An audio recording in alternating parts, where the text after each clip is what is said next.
Good morning, good afternoon, good evening, and welcome to today's Caffeine for the Soul. I'm Michael Neill. You can read more about me and what I do at michaelneill.org. A couple of months back, I was thumbing through a copy of Dave Ramsey's Entre Leadership and randomly opened the book to a page that contained this theorem, which explained why momentum in business is not a random lightning strike, but on the contrary, it is actually created. And here is the formula.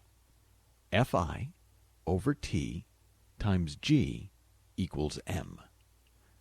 As I read through his explanation of the momentum theorem, I immediately recognized it as not only an accurate description of how I've created what modest success I've enjoyed in my own business, but how my most successful clients have created the momentum that carries them forward in their careers, businesses, and lives. One caveat. I interpret the FI portion of the formula differently to Dave Ramsey. So what follows is with full credit to him, but also with full apologies if I misrepresent or misinterpret his original intentions in my explanation. M is for momentum.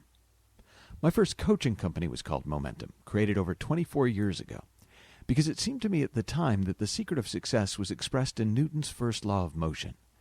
An object at rest tends to stay at rest. An object in motion tends to stay in motion. And while experience has shown me in the ensuing years that there's a bit more to it than that, the basic idea holds true.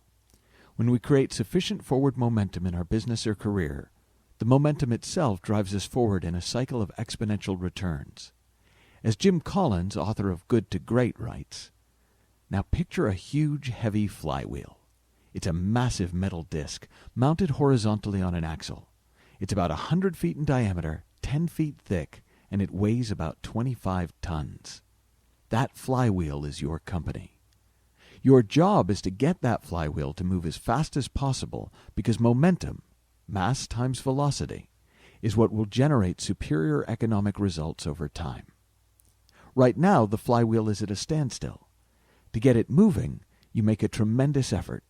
You push with all your might, and finally you get the flywheel to inch forward. After 2 or 3 days of sustained effort, you get the flywheel to complete one entire turn. You keep pushing, and the flywheel begins to move a bit faster. It takes a lot of work, but at last the flywheel makes a second rotation. You keep pushing steadily. It makes 3 turns, 4 turns, 5, 6. With each turn it moves faster, and then, at some point, you can't say exactly when, you break through. The momentum of the heavy wheel kicks in your favor. It spins faster and faster, with its own weight propelling it. You aren't pushing any harder, but the flywheel is accelerating, its momentum building, its speed increasing.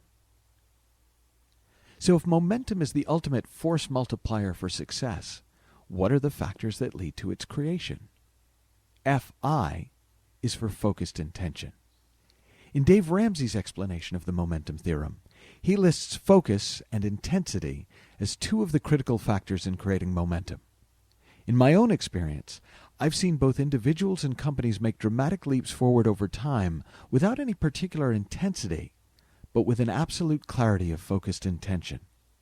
Whether our intention is to serve, to profit, to make a difference to the planet, or to build the best damn widget in the whole world, our continued focus on that intention brings the full creative potential of the mind to bear on its creation. T is for time. The first time I presented this momentum formula to a small group of clients, one of them raised an objection that time was being presented as a divisor, not a multiplier. When I pointed out that Fi over T was simply a way of visually representing the phrase over time, they remained unmollified, and we rewrote the formula as follows. Fi times T times G equals M.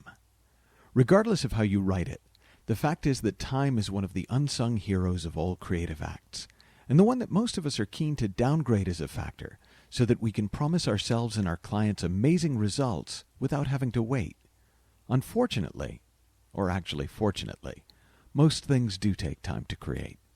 How much time is surprisingly often a function of our final variable. G is for God. Some people, myself included, think there is a creative intelligence and energy behind life. Others simply acknowledge a random factor in all acts of initiative and creation. But however you explain it, pretty much everyone recognizes that we're not in charge of the unfolding universe. The G-force moves in mysterious ways, and can seemingly shorten the time it takes for momentum to be created in some instances, and massively elongated in others. But if we don't take it into account, we're left with a purely linear explanation for the distinctly nonlinear phenomenon of creation. What I love about this momentum formula is that it accounts for pretty much everything I've seen created or not created in all the years I've been doing this work. Enough focused intention over a long enough period of time will accomplish most goals with or without any extra help from the universal mind. Although whether their achievement really sets the flywheel of momentum spinning seems to be a bit more hit or miss. Focused intention, plus a bit of help from the energy and intelligence behind life, can take us outside the apparent boundaries of time. And sometimes things inexplicably just happen without our putting in anywhere near as much time or effort as we were expecting. People who put their faith in the unfolding of life over time without any particular focused intention often wind up with lives of great import and impact, carried by the momentum of what seems to outside eyes as random chance and extreme good fortune. And of course, if we do put it all together, we maximize our odds of success. When we focus our intention on what it is we want to create in the world, maintain that focus over time, and make space in our minds for previously unseen possibilities, while making space in our lives for previously unseen opportunities, momentum, and the results that inevitably follow on from its creation, will inevitably be ours. Until next time, have fun, learn heaps, and I'll speak to you soon.